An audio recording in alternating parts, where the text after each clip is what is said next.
The Daily Bread Devotions. Today's reflection with Pastor Jeff Elis Copides. Pastor Jeff, good morning! Good morning, Ted. Good morning, Cha. Magandang umaga sa ating lahat. Yan, excited Eto na na. tayo sa balita natin. Eto na, nakaabang na ang lahat. Meron ba tayong elephant in the room na kailangang i-address dito? Wala. Dahil nakaabang na po mga kapatid natin para sa magandang balita, pampakalma po ng mga nag-init ng ulo kanina, Pastor, sa talakayan namin. Ano nga, magandang Oo balita nga. na hatid mo, Pastor? Hindi ko alam kung kakalma sila dito or lalong mag-iinit ang elepante. Pag-uusapan natin ngayon po, ano po ba talaga ang nagpapatatag ng isang bansa. Ang galing ng Biblia, this was written 2,600 plus years ago and yet totoo po ito. Sabi sa mga Kawikaan 29:4, pinatatatag ng hari ang bansa sa pamamagitan ng katarungan. Ngunit ginigiba ito ng mga humihingi ng suhol at mga gahaman. Naku po, alam niyo po, maraming naniniwala na ang ikakatatag daw po ng bansa nasa likod ng mga malalaking proyekto, matitibay na infrastruktura, okay, o magagandang plano. Pero malinaw po dito po sa Biblia sinabi, ang salita ng Diyos, na ang tunay daw po na nagpapalakas at nagpapalago at nagpapatatag ng isang bansa ay hindi pera, hindi posisyon, kundi katarungan at katapatan ng mga taong namumuno dito. Kung leader po ay tapat at makatarungan, tumatatag daw po ang bansa. Kung leader ay gahaman at korap, bumabagsak ang bayan. Kaya po, napanood ko sa isang documentary sa Netflix, yung Lee Kuan Yew, pag napanood nyo po, talagang unang tinanggal po nitong napakagaling na leader na to ay ang korupsyon. Sabi po rito sa verse, yung justice and righteousness daw po yung foundation na matatag na lipunan. Ang ibig sabihin, yung pagbibigay ng tama sa tama at mali sa mali. Pag tinawag mong tama yung mali at mali yung tama, yun po yung mali. Yun po yung unrighteousness at injustice. So ang leader po na makatarungan na hindi pumapanig dahil sa pera, dahil sa kapartido, kamag-anak, o dahil sa impluensya, kundi dahil ito ay tama. That is true. Sabi rin sa isang Salmo, Psalm 89:14, righteousness and justice are the foundation of God's throne. Yun daw po yung pundasyon ng trono ng Diyos, righteousness and justice. Whether sa pamilya, sa trabaho, sa gobyerno, kung gusto mo maging matibay, ang marriage nyo, parenting mo, o negosyo mo, pamunuan mo ito ng may katarungan at meron pong hustisya. Walang tunay na kaunlaran kung walang katarungan. At pangalawa po, yung kasakiman at suhol ang bumubuwag at sumisira ng bayan.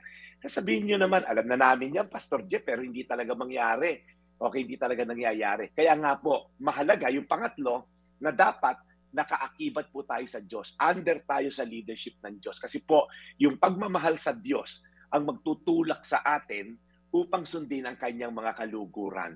Kaya even si Jesus po, He did not come to serve, to be served, but to serve.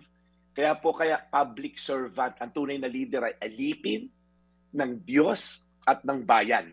Okay, kaya again, public servant nga. Ang leader na makatarungan na hindi nanunungkulan para sa sarili, kundi para sa Diyos at para sa bayan. So in conclusion, as I end po, ang bansa ay pinatmatatag po hindi sa kasinungalingan, hindi sa kasakiman, kundi sa katarungan at katapatan. Simulan natin sa sarili natin. Maging leader tayo na may integridad sa bahay, sa sarili mismo natin, sa bayan, and then eventually sa buong sinasakupan natin. Dahil bago magbago ang bansa, kailangan magbago muna ang puso ng bawat isa para sa bawat isa rin na makinabang. Mga Kawikaan 29:4, pinatatatag ng hari ang bansa sa pamamagitan ng katarungan, ngunit ginigiba ito ng mga humihingi ng suhol at mga gahaman. Tayo manalangin, Panginoon, ang bansa namin po ay talaga naman, Lord, nasa gitna ng matinding mga ganitong sitwasyon na araw-araw na nga nilalathala ng aking mga kaibigan dito sa programa na to.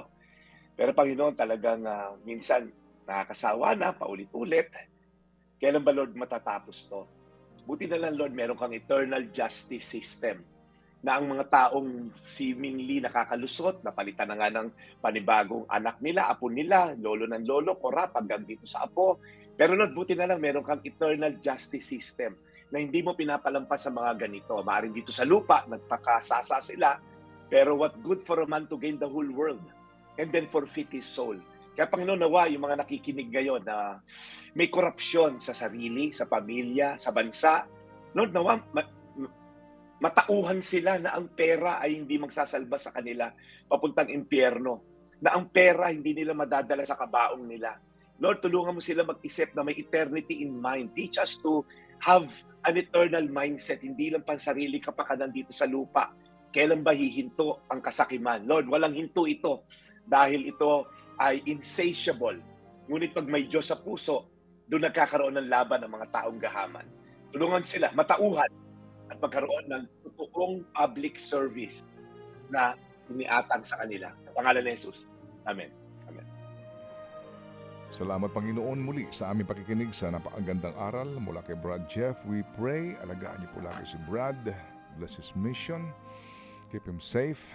And Lord, muli po, salamat po sa paalalang ito. In Jesus' name we pray.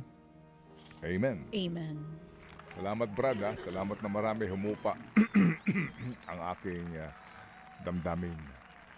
So pagkatapos mo, Babalik ulit ang damdamin. talaga ito si At Chan. least humupa ng bahagya. Hindi ko rin mapigilan to ignore the elephant in the room. Kahit paano yung spiritual na Opo. contribution ko tungkol sa nangyayari ay maging relevant din sa issue ng bayan. Oo naman. At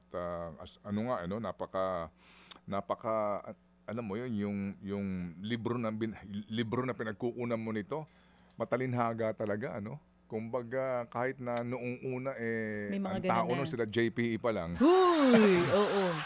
Even before, nung Di time ba? nila Lord. Na talagang Or napagtanto before na ng kay mga Lord. may akda niyan, yung Oo. mga mangyayari, Yes. no? Alam na nila. In the future, Ang no? galing.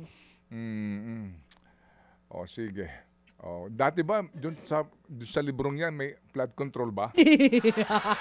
Ayun na kami. Oh, Ayun na ikaw kami. naman. May flood. May flood. Yung kwentuhan natin nung isang araw. Sabi mo, di ba, gumawa ng arko. Kaya lang ngayon, kung ang papagawa natin yung arko at sila nga hawak, substandard panigurado yung arko.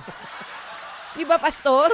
Kunwari in modern times, mangyari yung matinding flood na yon, wag naman sana. Di syempre, gagawa ng Hindi arko lulutan. para ma-save ang lahat ng tao, sang Kasi katauhan. ang gumawa nun, di ba si Russell Crowe? Ha?